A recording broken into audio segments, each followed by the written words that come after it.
Grace. I heard that you were celebrating Dr. Seuss's birthday with reading some of his books. So I went to the library and I found this book, which is a collection of 5 of his books. Now I'm not going to read all of them to you, but I picked one. I picked Sneetches and Other Stories. As you know, it's by Dr. Seuss. Sneetches. Now, the star-belly Sneetches had bellies with stars. The plain-belly Sneetches had none upon theirs. Those stars weren't so big. They were really so small, you might think such a thing wouldn't matter at all. So if you look real close, you can see this Sneetch has a little green star, but this Sneetch has none. This Sneetch looks pretty sad, huh? But because they had stars, all the star-belly Sneetches would brag. We're the best kind of Sneetch on the beaches. With their snoots in the air, they would sniff and they'd snort. We'll have nothing to do with that plain-belly sort. And whenever they met some, when they were out walking, they'd hike right past on them without even talking. So you can see there's the star-belly Sneetches. There's the sad non-star-belly Sneetches. When the star-belly children went out to play ball, could a plain belly get in the game? No, not at all. You only could play if your bellies had stars, and the plain belly children had none upon theirs. The star-belly Sneetches had frankfurter roasts, or picnics, or parties, or marshmallow toasts. They never invited the plain belly Sneetches. They left them out cold in the dark of the beaches. They kept them away, never let them come near. And that's how they treated them year after year. And one day, it seems, while the plain-belly Sneetches were moping and doping alone on the beaches, just sitting there wishing their bellies had stars, a stranger zipped up in the strangest of cars. "My friends," he announced in a voice clear and keen, "my name is Sylvester McMonkey McBean. And I've heard of your troubles. I've heard you're unhappy, but I can fix that. I'm the fix-it-up chappie. I've come here to help you. I have what you need, and my prices are low, and I work at great speed, and my work is 100% guaranteed." Then quickly, Sylvester McMonkey McBean put together a very peculiar machine, and he said, "You want stars like a star-belly Sneetch? My friends, you can have them for $3 each. Just pay me your money and hop right aboard."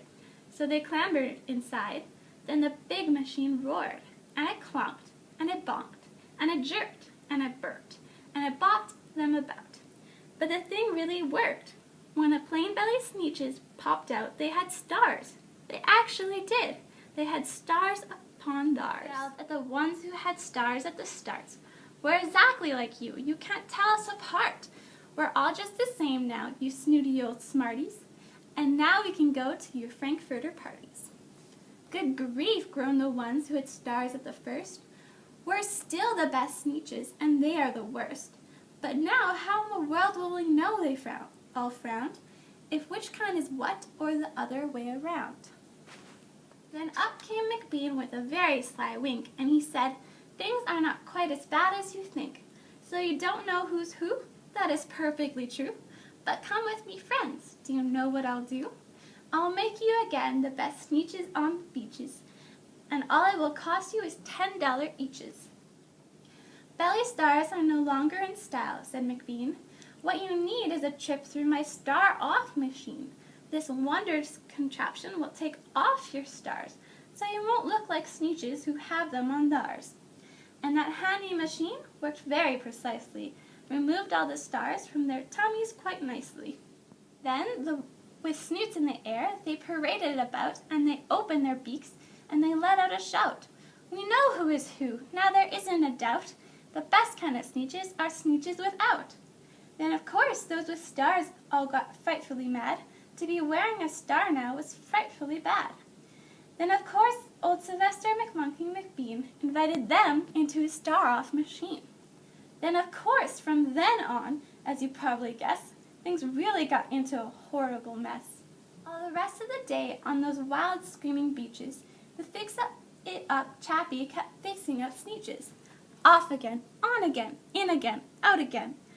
Through the machines they raced round and about again, changing their stars every minute or two. They kept paying money, they kept running through, until neither the plane nor the Starbellies knew whether this one was that one, or that one was this one, or which one was what one, or what one was who. Then, when every last cent of their money was spent, the fix-it-up chappie packed up and he went. And he laughed as he drove his car up the beach. They will never learn. No, you can't teach a Sneetch. But McBean was quite wrong. I'm happy to say that the Sneetches got really quite smart on that day. The day they decided that Sneetches are Sneetches, and no kind of Sneetch is the best on the beaches. That day all the Sneetches forgot about stars, and whether they had one or not upon theirs. And that's the end of the story. I hope you liked it. Let me know. It's one of my favorite Dr. Seuss books. Which one's yours?